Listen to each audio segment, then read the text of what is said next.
We have our closing either comment, question. So this may be a question from out in left field, but it's for the three of you, and it's probably a good segue to the party, I think. So this is coming from someone who's totally new to the climate world, unlike apparently everybody else in the room, and it really is sparking off of the comment you made, David, about not telling your grandchildren about this. And I'm thinking about Andrew, and I'm thinking about Jonathan, and other people who are really clearly going to be leaders in carrying this forward, who have very little children at home. I've got teenagers now, and a 21-year-old. How do you deal with, because we've been talking a lot about what you do with the world, which is so vitally important in every sense of the word vital, but how do you deal with your own inner world when you go home, and in your case, see your grandchildren, and you know, we all grew up with a feeling like being in love with life, feeling like life had unbelievable potential for beauty and exploration, and yet with everything we're talking about, everything we know from physics and chemistry,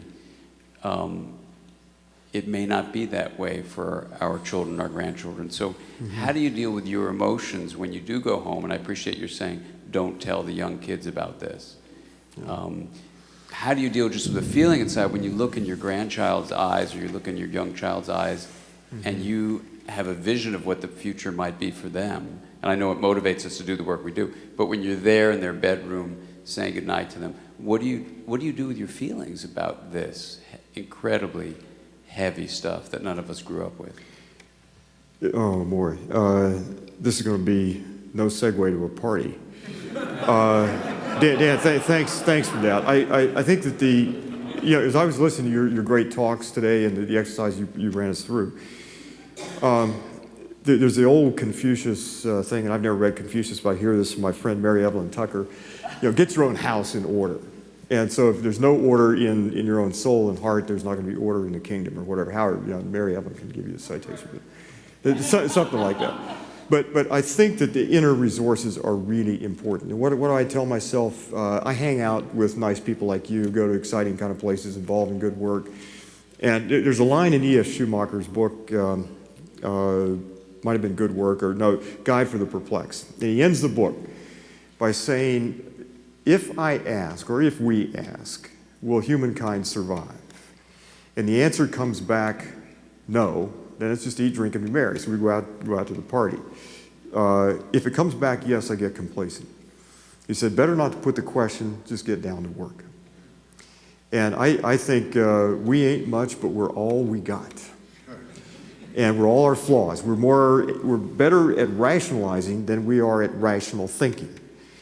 And with all our flaws and a lot of the evidence that was cited today, we're better than we have behaved. And there's some corruption that's deflected human. But I think you have to end at the end of the day by hugging each other. We don't know that the human enterprise will succeed. We just can't say that. And if you're from some kind of intergalactic betting parlor, you're not going to bet the farm on us. We just ain't much, but we're all we got.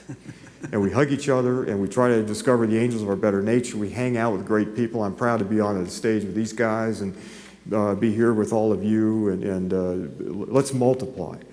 Let's take this thing and go. Let's take this thing, not like that, Carl McDaniel.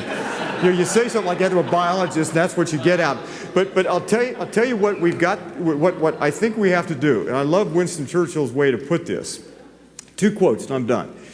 One is when Churchill said during the London Blitz that whatever happened, he wanted this hour to be identified hundreds of years hence as our finest hour. That's where we are.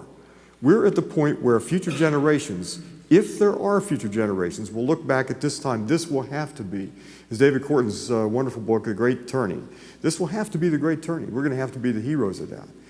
And then there's that old quote, Marshal Foch, you've all heard this before, it's a kind of a corny line, but the Second Battle of the Marne in World War I. He radios back to headquarters, his left is collapsing, the center is giving way, situation is excellent, I'm attacking. And that's the spirit we have to have. This will require, I haven't heard the word courage either here, but we will have to summon huge courage and creativity. And one of the great things about being in an audience like this is that is very evident here. Dan, thanks for the question. That's such a good way to put it, David. I just want to end where I started with Tim to Christopher. First thing is, part of our job clearly, since the world's never going to be more intact than it is right now, is to bear some witness to it. So get out into it and take your kids out into it and see and sink in just how an amazing and beautiful creation we happen to be wandering around in. But the other half is, don't worry about the kids. All around the world, it's young people who are leading this fight.